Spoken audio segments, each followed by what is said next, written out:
Tonight, relatives of Namata Marcel, the missing senior divisional officer for Batibo subdivision in the northwest region of Cameroon, weep over his disappearance.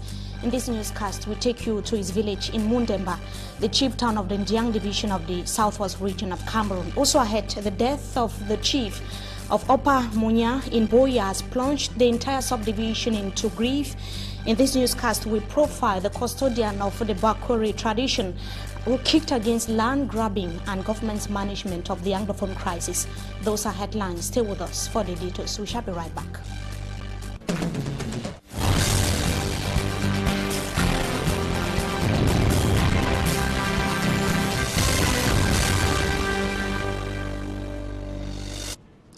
Good evening to you, ladies and gentlemen. We thank you so much for joining us in this edition of the Primetime Newscast on Equinox Television. Let's begin right away with news in the southwest region of Cameroon.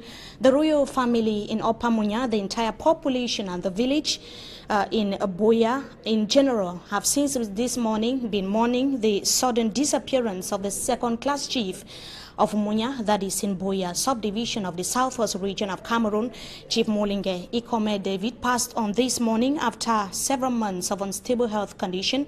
He is one of the Fako chiefs who criticized the phenomenon of land grabbing and the government management of the current crisis rocking the two Anglophone regions of Cameroon. Let's have the details with the management of the current crisis rocking the two Anglophone regions of Cameroon. Let's have the details with Derek Jato.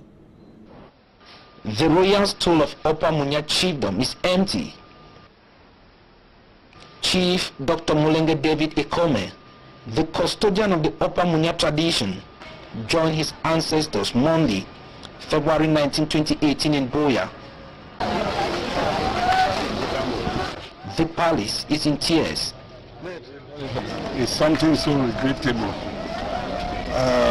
and so sorrowful because we have lost a great man, being the second-class chief of the Upper Munya chiefdom. His Royal Highness Molinge David Ikome has left us, and we feel the pains. The 69-year-old second-class chief has ruled the Upper Munya people for over 2 decades. And Chief Etina Monono of Great Support in Boya subdivision remembers Chief Dr. Mulenge David Ikome as a great, astute and peace-loving leader. The chiefs are saddened by the sudden disappearance of their peer, Chief Molinge. Chiefs Conference of all the chiefs of Bako Boya, Southwest Chief Conference, and all the chiefs of Cameroon are saddened by the disappearance of our second-class chief, a very prominent ruler. During his last interview with Equinox Television on December 25th, Christmas Day 2017, Chief Dr. Mulenge David Ekome called on his people to always reconcile with one another. For my people, I have to tell them that they should respect the Christmas period. It's a period of peace, a period of reconciliation. So let all of us bow down our head and thank God for sending His. So let all of us bow down our head and thank God for sending His only begotten Son. Never will this voice be heard again.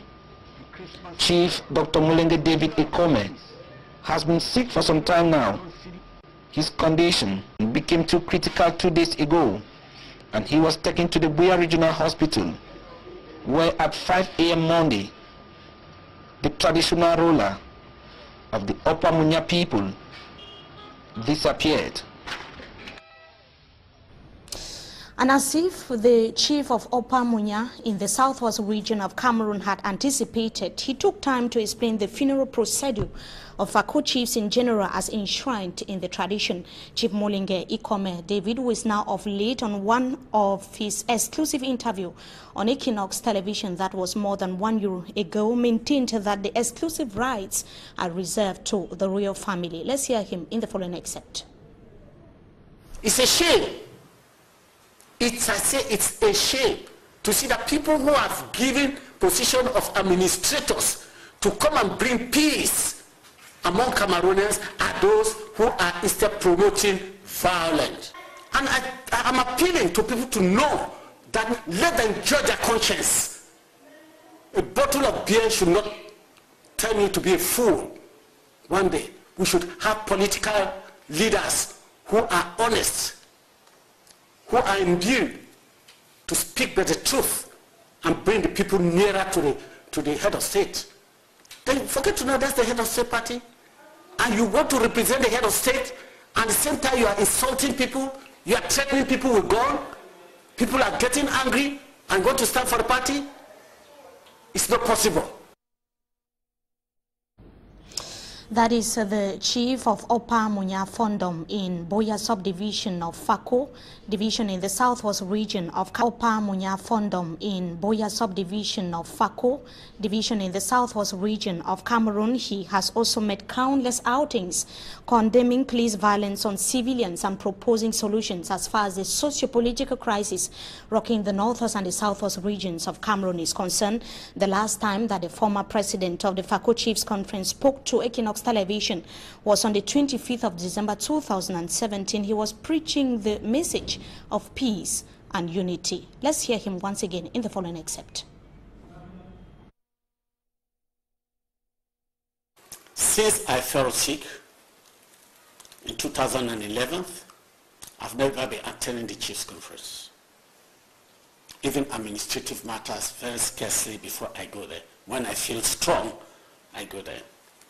This idea, when the paramount chief died, when he disappeared, let me know you said the word die. When he disappeared,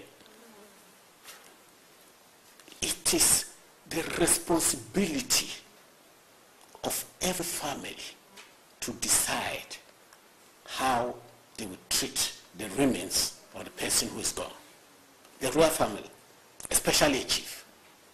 They called members of the royal family. They sit and said, well, this is what has to be done. And they informed the chiefs. The chiefs have no right. There's no tradition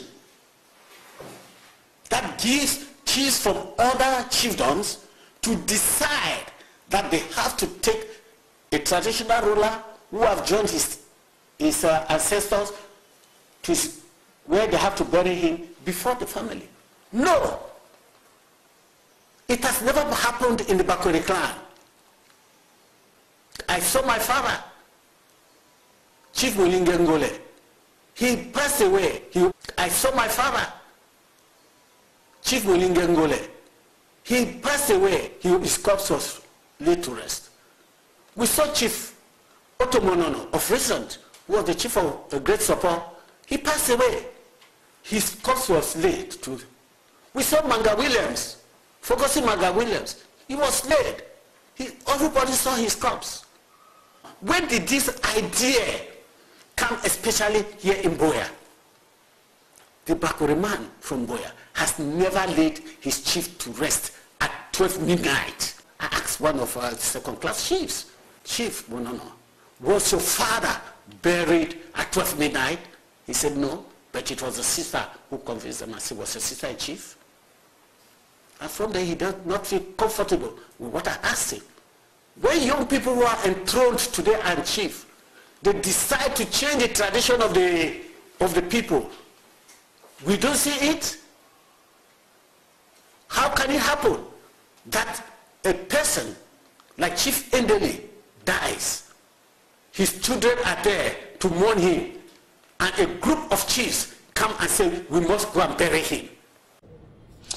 That is the chief of Opa Munya in the Fako division of the southwest region of Cameroon, talking about the burial rites as enshrined in the tradition of the Bakore people. Chief Molinge Ikome David, that is now of late, may his soul rest in perfect peace. As we earlier indicated, it should be noted that he had equally met countless outings on the current situation rocking the two Anglophone regions of Cameroon. And talking about the Anglophone crisis, Chief Mukete, senior member of the Upper House of Parliament, has said that federalism is the only way out of the current socio-political crisis rocking the northwest and the southwest regions of Cameroon. He was speaking during an exclusive interview that was granted to Jeune Afrique newspaper, and it should be noted the exclusive interview that was granted to Jeune Afrique newspaper, and it should be noted that he so far indicated that Cameroon wouldn't have been where it is now if the plights of the moderate voices were heeded too. Let's now have the reaction of Legamind. He's going to be reacting as far as the outing of the eldest member of the upper house of parliament is concerned. Take a listen. Mugete is someone who's very venerated and respected in the Anglophone community. He's one of those who fought for the unification of this country. He's one of those who participate with the Frontiers and the Monas of yesteryears to make sure Cameroon is one and indivisible. But if he says the federation is the best option for this country, he's speaking out of good faith because he participated in the creation of the state of Cameroon. He was one of the actors. So he says that it means there are certain things which are not being respected, which you've seen as saying that, look, we made a mistake to cause a federation.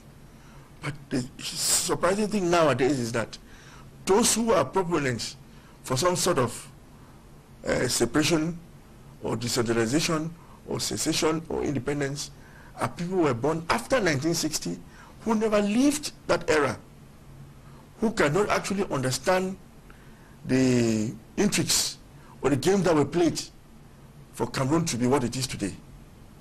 So the people born after 1960 have a complete different view, which to me, I will always buy that, is the fact that the Anglophone population thinks that will be marginalized. They've not had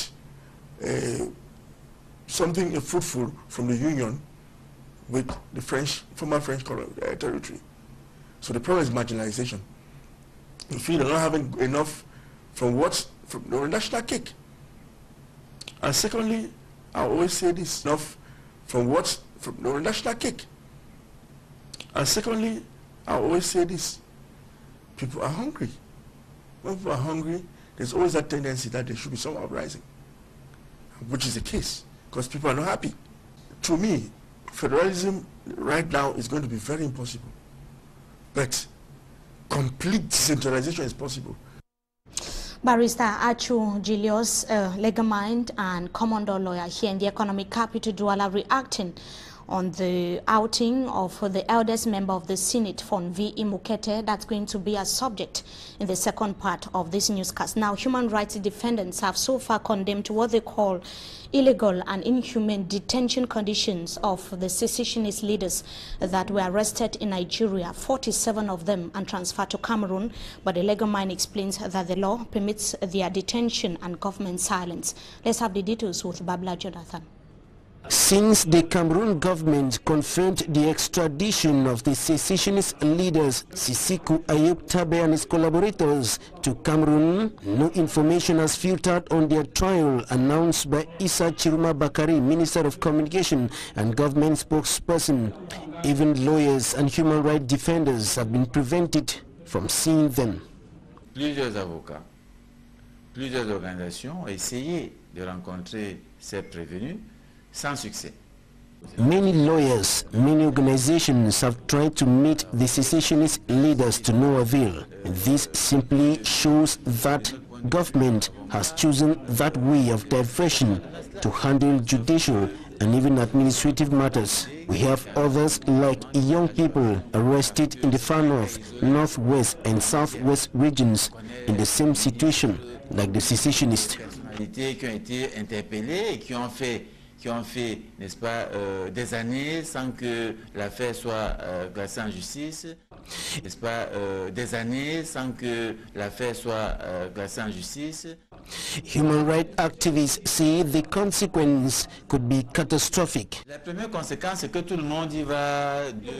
The first consequence is that there is confusion, and some are saying the secessionist leaders have been assassinated, and this can provoke tension. and cause many to go radical. The other consequence is that the image of Cameroon is tarnished on the international scene. Ça, c'est la première conséquence. Maintenant, l'autre conséquence, c'est que sur le plan international, comme je l'ai dit, l'image du Cameroun se trouve davantage écornée. A legal mind, Barrister Achu Julius, explains government's actions. And if they're accused of a crime, our law says the legal department can have them detained for 6 months, renewable once. So they can keep them for 1 year while investigation at the level of legal department or at the level of examining magistrate is going on. So that gives the legal department and the examining magistrate the right to detain somebody for that period of time without any explanation. Because investigation at that level is supposed to be sacred. They are, however, expected to appear in court to face the law, as announced by government spokesperson Issa Chiruma Bakari. And the search is still underway to uncover the whereabouts of the missing divisional officer in Batibo subdivision, Momo division of the Northwest region of Cameroon. The disappearance of the Dio for Batibo has left his relatives in total frustration. They are in the Southwest region of Cameroon more than 1 week after Namata Marcel Nditeng was captured by some unidentified individuals and taken to an undisclosed destination. His brother said that the entire family has been having sleepless nights, hoping for his safe return. Equinoxe said that the entire family has been having sleepless nights, hoping for his safe return. Equinoxe Television traveled to Madiangolo, that is a village in Diang division of the Southwest region of Cameroon, where that is the family residence of the divisional officer is located. Let's have the details in the following report. Life is going on normally in Madiangolo, a village in Mundemba, chief town of the Ndiang division. But at the residence of the missing divisional officer for Batibo subdivision, his brothers and sisters are in despair. This feeling gripped the entire family since February 11th, after Namata Marcel Nditeng was picked up before the March Past Parade on Youth Day, as the brother explains. This problem of now has just put me in a stick. For my brother being kidnapped on the 11th of February, I don't know how he managed that this thing fall only on him. I don't know that he did something or he did not do anything. Well, I'm not there. So I'm just hearing news that this is what he did. Because I've not heard even a voice from him. Even to hear a little voice, not even through phone. I've been trying to phone him, take his number, no way to do avail. So I don't know whether there can be a possible way. Let me talk to my brother, even one or two things. Papa and Mama, they have celebration. So we'll be up for organized up. Namata Marcel, according to the brother, Namata Jacob, disappeared when preparations ahead of their late parents' funeral were on course. So this year, we talk, after 11 February, we will go for village. So I'm not knowing that. I will hear the kind of stories they don't keep me happy. The event, he added, was to take place after the Youth Day, the day he went missing. Namata Marcel, as the brother further explains in Tirus, has been described as the lone breadwinner of the family, and not knowing his whereabouts and condition is more preoccupying. I wish the government maybe try to fight by all condition is more preoccupying. I wish the government maybe try to fight by all possible means. Make my brother come back so I will be satisfied. The hope of Namata Jacob, the family and the entire village is for the government to intensify the search operations and ensure his safe return. And dozens of homes situated along the roadside at the Rumde Aja neighborhood, that is in Garwa, in the northern region of Cameroon, were recently demolished by administrative authorities. The exercise that was supervised by the governor of the northern region, Jean Abate Edi, was part of preparations ahead of the 2019 AFCON Games to be hosted by Cameroon. Details with Smanjikan Gabriel. Caterpillars of the Garwa City Council in motion.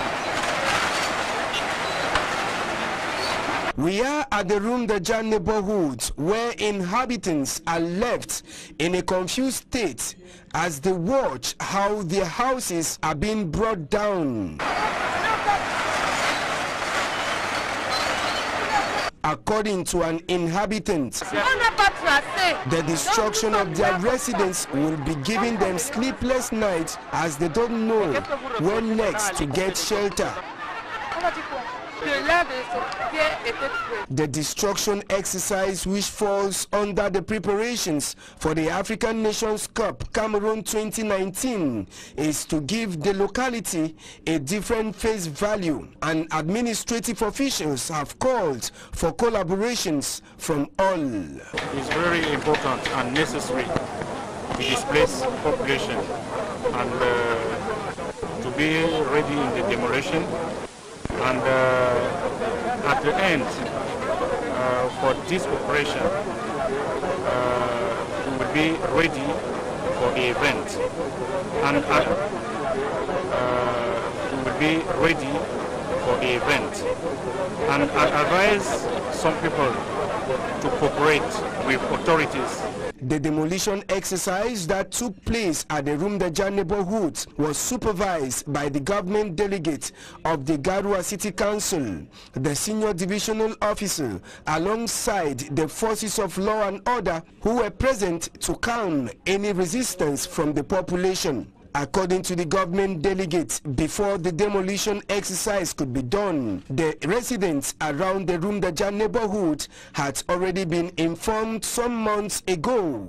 Garua, should be recalled, is expected to host one of the groups at the 2019 AFCON, to be hosted by Cameroon from June 7th to July 7th. And individuals in the locality or families in the locality of Turu. Turu is a village in the far north region of Cameroon who escaped Boko Haram atrocities and was seeking refuge in mountains and also in bushes, have returned to their respective localities after they were reassured of security by local administrative authorities. What remains a major challenge to the population is access to potable water, as Innocent as it tells us in this report. No one could have imagined life will return to normalcy in Turu village in Mukolo subdivision, Mayotanaga division of the far north region, within a blink of an eye after Boko Haram fighters launched a deadliest attack in the locality early this year, killing at least 4 persons. The attack, which prolonged for about 4 hours, led to gross destruction of properties, homes, schools, hospitals and other public structures before security forces could intervene. Many had fled their homes to mountain tops and bushes for fear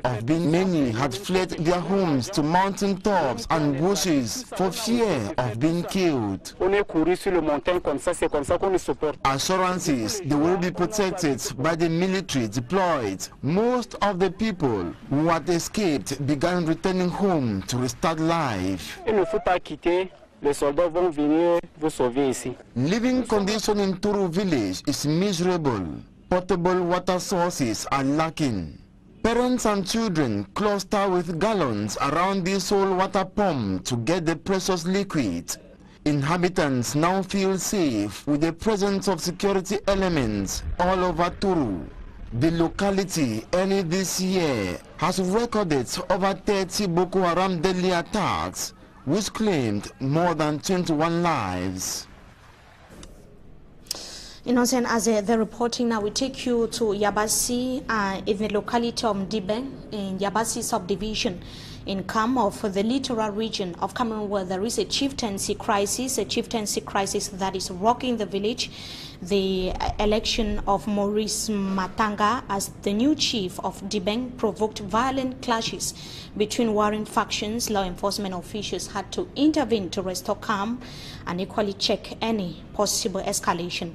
The election process led to the divisional office of Yabasi led by the DO for Yabasi subdivision came to an abrupt end, void of any logical end. We can see how there was tension in that part of the littoral region of Cameroon as a result of violence between the various warring factions. They were not coming to compromise over the election of Maurice Matanga as the new chief of Dibeng. Dibeng is a locality in Yabasi subdivision in the Kam division. And that brings us to the end of this first segment of the news. Up next, Talking Point. Us to the end of this first segment of the news. Up next, Talking Point.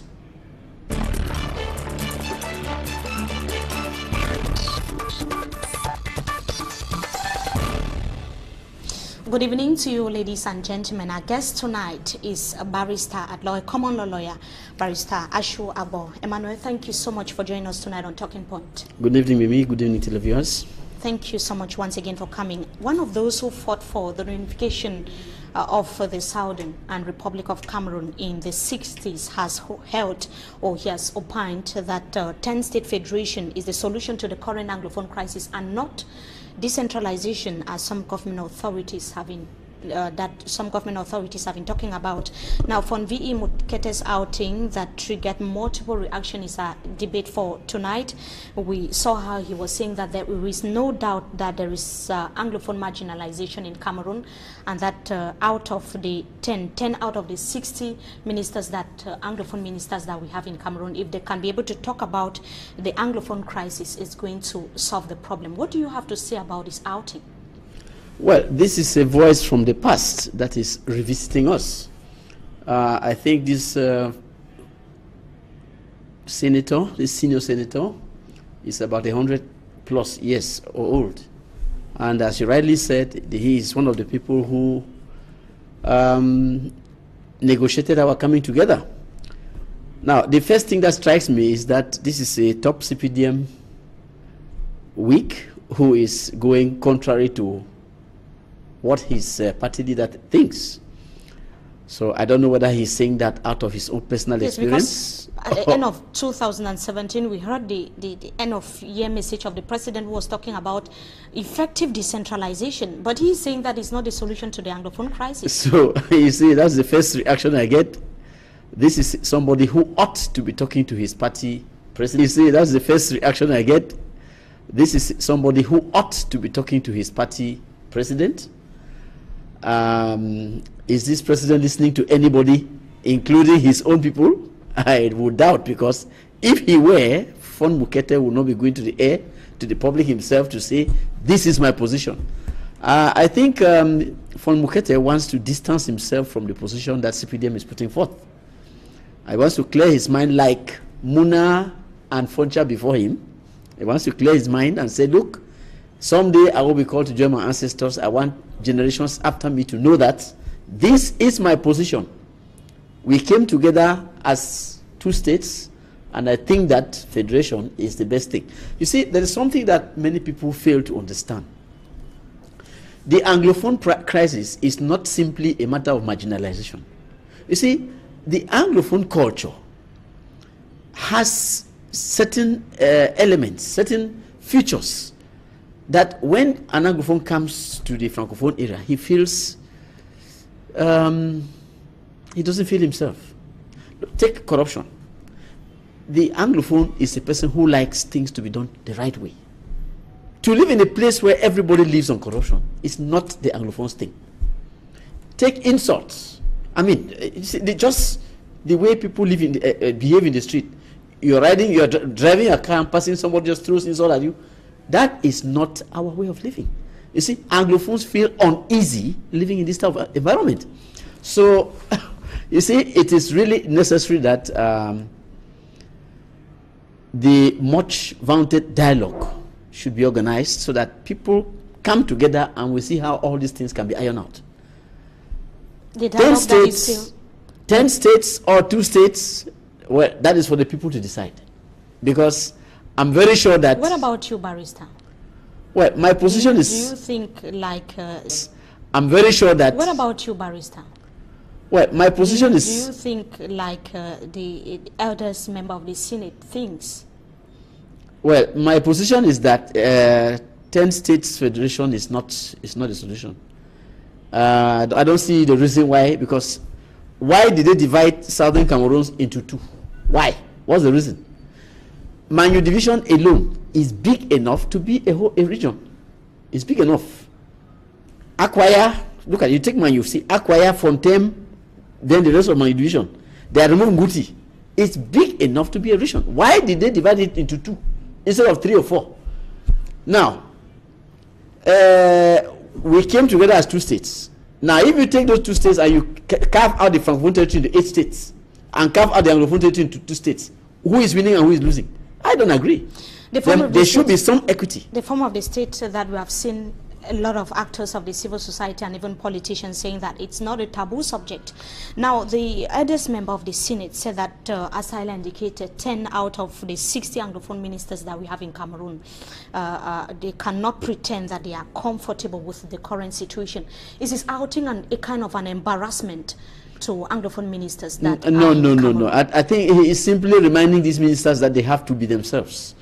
Anglophones don't like tribalism. You see, look, I was saying that we have our own values that we cherish a lot. We don't like corruption. We don't like insults. We don't like tribalism. You see, the Prime Minister of West Cameroon was John Gufoncha. He came from Amenda, though he was in Boya.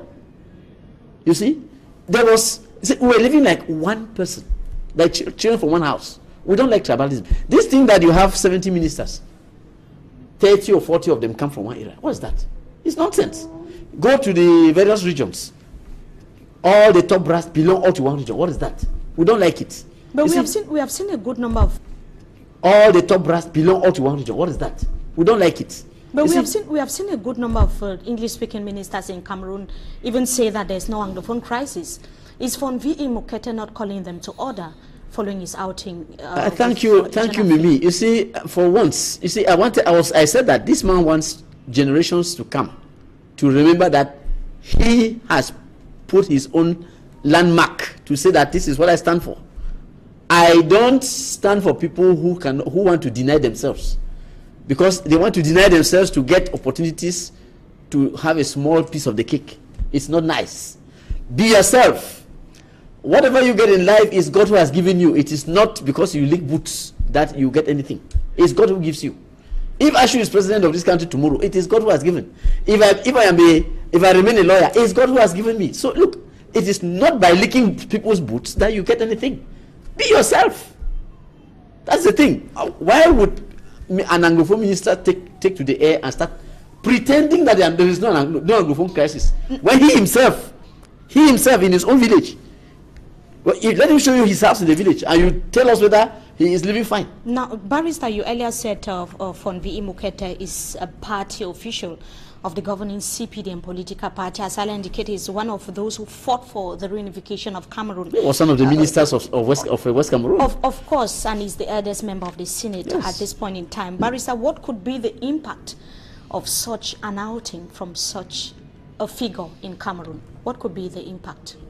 Well, the first thing is that it's very embarrassing to the ruling party.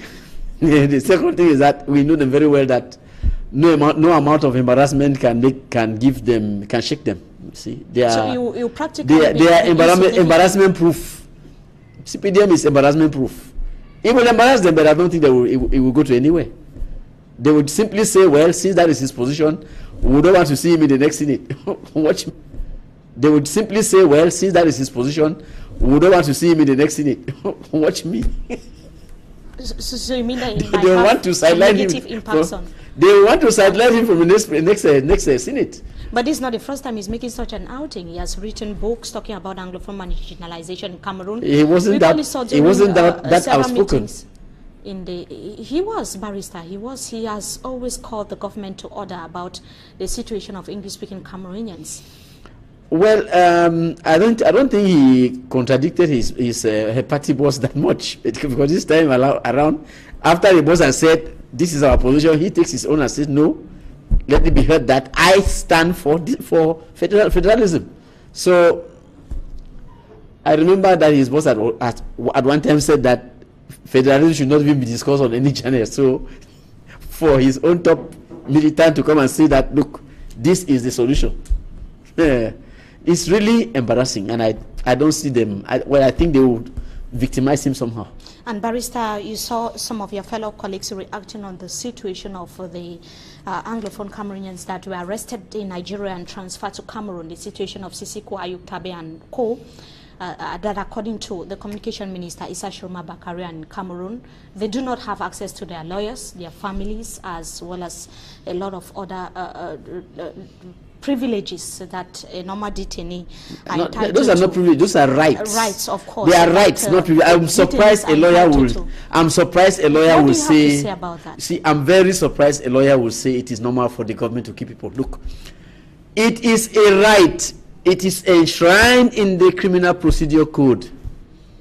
Even in the Military Code of Justice, it is there. Every detainee has the right to his lawyer. In fact, if it's a matter of felony, you cannot be tried without a lawyer. And when you have a lawyer, you must, they cannot even take a statement from you without your lawyer being present. Without a lawyer. And when you have a lawyer, you must, they cannot even take a statement from you without your lawyer being present. If they are stopping lawyers from seeing them.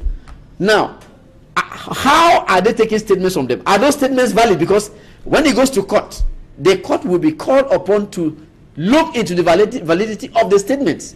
You see, because in our Criminal Procedure Code, we have what we call the cautionary statement that exists in common law. You are given the cautionary statement, you have the right to a lawyer. Everything, you have the right to remain silent. From the time when they are arrested or put behind bars. Even before, even during investigation, they have to read the cautionary statement to them. So I'm surprised that a lawyer would say that the people have the right to keep them for so long. It's wrong. No legal department has the right to keep any person for 6 months. 6 months is the period that is given to the examining magistrate for his warrant. That's the validity of the warrant. It's 6 months, renewable twice for a felony. But here is a case of just investigation.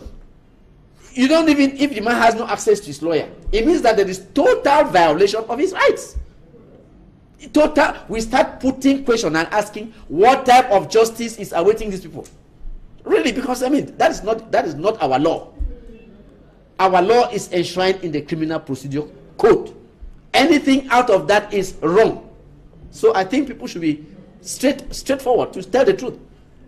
Our law says any person who is arrested has the right to his lawyer, to his doctor, to his family. Madam Ayuk went on the air to say, I haven't seen my husband. The government of Cameroon has said the husband is in Cameroon and is being kept. Why can they not allow this woman to see her husband? Why? That's a violation of human rights. Thank you so much, Barrister, for joining us tonight on Talking Point. We hope to have you some other time again. You're welcome. To our viewers, it was equally a pleasure having you with us in this edition of the Primetime Newscast on Equinox Television. It was equally a pleasure having you with us in this edition of the Primetime Newscast on Equinox Television. Wishing you a blessed stay in the company of our programs until we meet again. Goodbye.